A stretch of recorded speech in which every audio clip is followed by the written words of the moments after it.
Hello everyone. Let's just wait for a few people to pop up. Just a quick little note on a Friday afternoon, the 25th of February. I'll just wait for a few people. Let's see who's gonna pop up today. What a day. At least it's the end of the week. I think I'm glad about that. I think I'm going to put this message out onto all my platforms just so that I can give a little bit of feedback with regards to what is happening all over the show. There seems to be quite a lot happening at the moment. See, we have some viewers popping up. Good afternoon, everyone. This is going to be very short and very, very sweet. Well, I wouldn't say sweet, but let's start with locally. Okay, so hello Lynette. The NWU, they are protesting at the moment, rightfully so, university upcountry, for obvious reasons. We know what these I'm not going to call them protests, I'm calling them gatherings. We know that the universities are still standing quite strong with regards to the mandates that they are trying to push onto the students. So we are still holding the line, and I'm hoping that they can still get support from people across South Africa. I think this is very important. I think it's important that we really try and focus as much as possible on our home ground, but still keep our eyes very much globally focused on what is going on. Because like I always say to everyone, everything is connected. Hello, Lynn. Everything is connected. It is vitally important, especially now, that we really look at what is happening. Guys, this is so important. We are at a very pivotal point in history. Odez did an amazing video the other day. I think it was just under 40 minutes, where he spoke about some really interesting things that are happening as well. I would urge you to go and have a look at that with regards to some information that Mr. Gates put out recently. There's a lot happening. There's so much happening. Everything is intertwined. If you have a look at the restrictions and everything that has been softened across the world. Okay, so I'm just gonna, please try and stay with me, because I'm probably going to sound very all over the show, but please try and make the connections. The restrictions has been softened, if I could call it that. But has the restrictions really been softened? Or are we being made to feel more comfortable? Are we being made to feel more comfortable for certain things that are looming in the wings? I'm not fear-mongering. I'm trying to get people to understand that we need to stay vigilant. It is so important. The Gazette, fantastic. They've taken certain things out. But now I also need to mention, at the State of the Nation address, the spokesperson mentioned something about give me 100 days with regards to dropping the state of disaster, state of emergency. Again, I can never, differentiate between the two. Why 100 days? Yes, they've taken certain things out of the Gazette. Yes, the restrictions across the world is being softened. I have been very attentively looking at what the narrative is pushing globally. Okay, here in South Africa, we are still very much fighting against mandates. We are still fighting against trying to protect the universities, the children, the employees against these mandates. And that needs to continue. The people, the organizations that are fighting for all these things, they are so focused, and I think that is absolutely amazing. And I applaud them for staying as focused and not being distracted by all these other things that are going on. But for those people that are looking abroad and looking at all the other things that are happening, please continue to do so. In America, they are on all their channels at the moment. They are pushing the people to please be aware of cyber attacks. They are talking about, please make sure that you back up everything. Please make sure that all your firewalls are in place. They are literally pushing this narrative through their mainstream media. And this is locally, okay? Locally, they are pushing through their mainstream media that the people need to be aware of cyber attacks. Cyber attacks are coming. Cyber attacks are coming. This is all that they are literally spewing out at the moment. Now, we've had these situations where people have spoken about the tinfoil people. They've spoken about cyber attacks that are coming. They've spoken about these huge blackouts and so on and so forth. Whether this is going to happen, who knows? But what's really interesting to me is that they are now pushing that narrative. Now, mainstream media has a way of saying something without actually truly saying it, if you understand what I'm saying. They kind of, in a way, prepare people for what's coming. It's the same with the so-called new pandemic, new pathogen that Mr. Gates spoke about a while back. He said that we'll never truly be prepared for the next one that's going to hit us. That the one that we've been through already is nothing in comparison to what's coming. And strangely, he's now started pushing that narrative again. At the same time, I would like you guys to go and have a look at something else as well. There's a Chinese doctor, whistleblower, that spoke about another pathogen, bioweapon, however it is that you would like to label it. She's been talking about this. That's also kind of come out during the Olympic Games. Dr. Ling or Dr. Ling Ming or Li Ming or something to that effect. Go and have a look at this as well. This is quite interesting to kind of, to just keep your eye on. She's spoken about I'm not sure if it's a C83 or C38 cell that gets attacked in your body. And then she speaks about how there's a specific drug that's only manufactured by Johnson & Johnson. And strange how Johnson & Johnson has... Johnson & Johnson has kind of become the outcast with regards to the jabs, but Johnson & Johnson's the only one that manufactures this specific drug that can get used with this specific disease, and this specific disease happens to induce hemorrhagic, I can't say the word, fevers, onder andere Ebola, Marburg virus, all those type of things. So interesting. Just go and have a look at it. Again, take all these little pieces of the puzzle and just be aware of what is happening globally, and see how they all kind of fizz together. Then, this whole Ukraine-Russia thing. Mainstream media is seriously, they're pushing just this one narrative. I'm not condoning war. War is a horrible thing. It's probably one of the worst things that can possibly happen. But there's different forms of war. And war is absolutely a chess game. That's what it is. This war isn't something that just happened this week. This war is something that has been coming for a very, very, very long time. And it's been in the process of being planned for many years.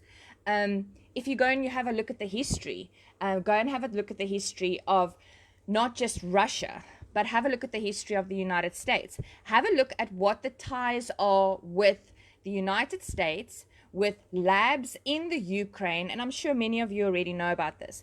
There are 15 labs that are in the Ukraine, and these labs all do testing, biotesting, and if you go and have a look at the history, if you go and have a look at the medical history of the Ukrainian people, there's been so many different types of outbreaks, different types of influenzas, pneumonia, hepatitis, all these different things within Ukraine that has actually the World Health Organization has gone into the Ukraine, and they've tried to assist them so many different times with all these strange little outbreaks that they've had that can be linked to these little laboratories. And if you look at where all these little explosions has been happening within Ukraine, they seem to be linked up to all these laboratories that are being bombed. At the same time, Putin has spoken about a military operation. Okay, military operation. Mainstream media is filtering through constantly. They are filtering through that it's a full-scale war invasion. That's what they are putting through the whole time. Now, I sat yesterday with my phone and a translation program, and I took my phone and I translated Russian TV for most of the day. I was translating Russian. The only thing I could understand was "niet" and "da." That's the only thing I understood. But everything else, I translated with my translation program, and I read through all of that stuff, and I was making notes the whole time. And what they want to do is they want to remove the military and they want to remove the government from Ukraine. Now, if you look at President Zelensky is of Jewish, he is Jewish, and this is no disrespect to Jewish people, please don't get me wrong. So, Jewish, link it up again, go back to the Globalists, go back to the Rothschilds and Stellenbosch Mafia and all those funny little people, etc., etc., etc. Link all of that up again. Then you go back and you, sorry, I get very super excited when I talk about all of this. Okay, where was I? Okay, so then you go and you link all of that up again. And you see who is President Zelensky in bed with. So Putin said that he wants to remove the military forces within the Ukraine. He wants to remove the President Zelensky out of the Ukraine. Then you go and look at, there's two, it's called the DLP and the DRP and the LRP. It's the east of the Ukraine. So those two countries in the Ukraine, they have been put under so much strain from the Ukrainian government. They have been treated horrendously by the Ukrainian government, which those that have really looked into it would probably know about this, but not everyone knows about this. So those people actually asked for Russia to come into Russia and to come and help them to become independent states. They have no problem working with the Russian people, with becoming part of Russia. So at this stage, what's happening is the Ukrainian military is attacking those two countries. They are actually attacking those countries. And the Russians are actually defending those two countries who they're actually in the Ukraine. They are actually now defending the Ukrainians in those countries against the Ukrainian military. How interesting is that? Hashtag just saying. Then, if you guys look back, do you remember when Mr. Biden's son, Hunter Biden, when his laptop, all that information that came out of his laptop, do you remember who he had dealings with? Go and have a look. He had dealings with some funny, scaly people from the Ukraine. So they seized a bunch of documents as well. And this came out on the Russian television station. Huge amount of documents as well. What are those documents? Then on the Russian television station as well, it came out that apparently the reason why the Russians took over Chernobyl was to prevent the Ukrainians from blowing up Chernobyl. So I reckon there's a heck of a lot more going on here. Again, I'm not condoning war, and I feel so sorry for the people that are a part of the collateral damage. I'm not condoning what is happening, but there's a hell of a lot more to this than what people are thinking. A hell of a lot more. Why are they not sending people into the Ukraine to go and help the people?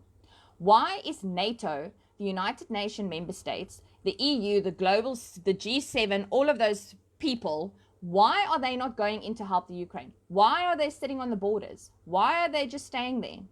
Because they know if they go in and those oil prices go higher, can you only imagine how much the Europeans are going to have to pay for their gas? It'll be thousands of euros for them to be able to afford gas. I mean, yesterday, I think at one stage, it was $104 per barrel at one stage. I'm not quite sure what the price is now, but that's what it reached yesterday. Then, aluminium and titanium comes from Russia. So there's another 2 items, plus grain. So we're looking at food shortages. We're looking at energy products like oil and all of that stuff. So what's happening to the economy? What's happening to the economy? What have they been wanting to do to the economy? Cyber attacks. What have they been wanting to do with regards to cyber attacks? So now, let's just take the United States as an example. Cyber attacks, shortages of food, shortages of oil and gas and all of that goodies and gumdrops. So what does that give them a reason to do? It gives them a reason to bring in what? Could it be that this is the perfect storm? Could it possibly be? And then to point fingers at who? If you have a look, Putin did a press conference in December, I think it was 2014. He did a press conference and he turned around and he said that he refuses point blank to be part of the globalist system. He will not be part of the globalists, and he will not be part of all the Western countries and the rules and regulations that they fall under. And absolutely NATO. Who does NATO work for? Who pays NATO? Who funds NATO? Guys, we need to ask more questions. We need to go and ask more questions. And then Biden, yesterday in his State of the Nation address, when he was asked, so, have you managed to speak to China? Has China said anything? Oh, I'm not prepared to comment on that. I'll tell you why you're not prepared to comment on that. Because China's not on your side. China's sitting with Russia. That's what's happening. And then, don't forget, according to what I read this morning as well, apparently new sanctions are supposed to be signed. I'm not sure if it's between Iraq and Russia or if it's between Israel and Russia. No. Between Iraq and the USA or Israel and the USA. So what's going to be happening there? So guys, we really, really, really need to start asking questions. There's a hell of a lot more going on. And just another little thing. If you go and have a look at mainstream media, what footage are they showing? The same footage over and over and over. I could do this the whole day long. So there's this one white block of flats that they keep on showing that was hit by missiles. I want you to have a look at that white block of flats because I've investigated that white block of flats a few times now. If a white block of flats gets hit by missiles, surely the openings to the flats, surely it's not going to be a perfect square anymore. Surely all the squares aren't going to be like that and you're just going to have some smoke bubbling out through the opening. Hashtag just saying. Surely if a car gets hit by a missile and the debris of the missile is on top of the car, surely the white vehicle behind that car, is not going to be perfectly intact. Surely when a CNN reporter is standing and is going, oh dear, the Russians and the Ukrainians, they are shooting at one another right in front of me. Can you see everybody? There's a shootout in front of me. And then the Russians are standing in the road right there, picking up chests, carrying it across the road. There's no Ukrainian soldiers. There's no shooting. There's no guns out, nothing like that. But he's standing right there on mainstream media saying that they're shooting at one another. This is mainstream media for you. Then there was a report this morning. There was literally a report this morning stating that mainstream media, they've been using old footage from previous wars and using that in their reporting. Come on, guys. I spoke to someone this morning in the capital of Kyiv, and I swear this on my life as I'm sitting here. I spoke to someone in the capital of Kyiv this morning. He's staying in a hotel, and I asked him, what's going on? What's happening in Kyiv? And he said to me, they can hear bombs and stuff going off, but there's nothing happening. They are evacuating the people down into the metro, subway stations and stuff for safety purposes. It's not by the civilians. They have their specific targets that they are going for. And the targets are military bases, airfields, and quite clearly the labs. Because those labs have been doing shit that's making the Ukrainians sick. And you can go and have a look, because I found a hell of a lot of documents all stating how the people have been sick.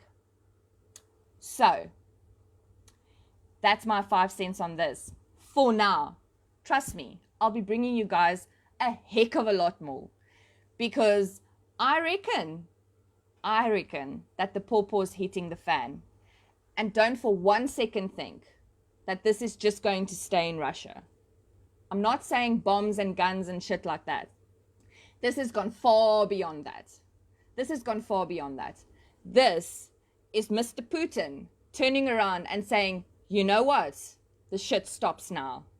I will not take this any longer. I strongly suggest that you go and have a look at the Putin interviews by Mr. Oliver Stone. I might not be a fan of Oliver Stone, but go and have a look at the Putin interviews so that you can get a little bit more insight on Mr. Vladimir Putin. I've never been a fan of this man. Never, ever have I been a fan. But I always think about giving someone the benefit of the doubt and getting to know why someone does what they do. He's not going to turn around and do something like this, something of this magnitude, just because he's got nothing better to do. Oh, and just FYI, with regards to the sanctions, do you seriously think the sanctions is going to stop him? He has over 600,000 trillion in assets. He's very much prepared. So the sanctions isn't going to do shit to him. So again, I do not condone war. I don't condone war. And my heart goes out to those people. My prayers are with every single person, every single soldier. But it's time that these globalist pieces of shit knows that they cannot take we the people for nothing little pieces of vermin any longer. That's my 5 cents. I'll bring you guys another update soon. Have a great Friday.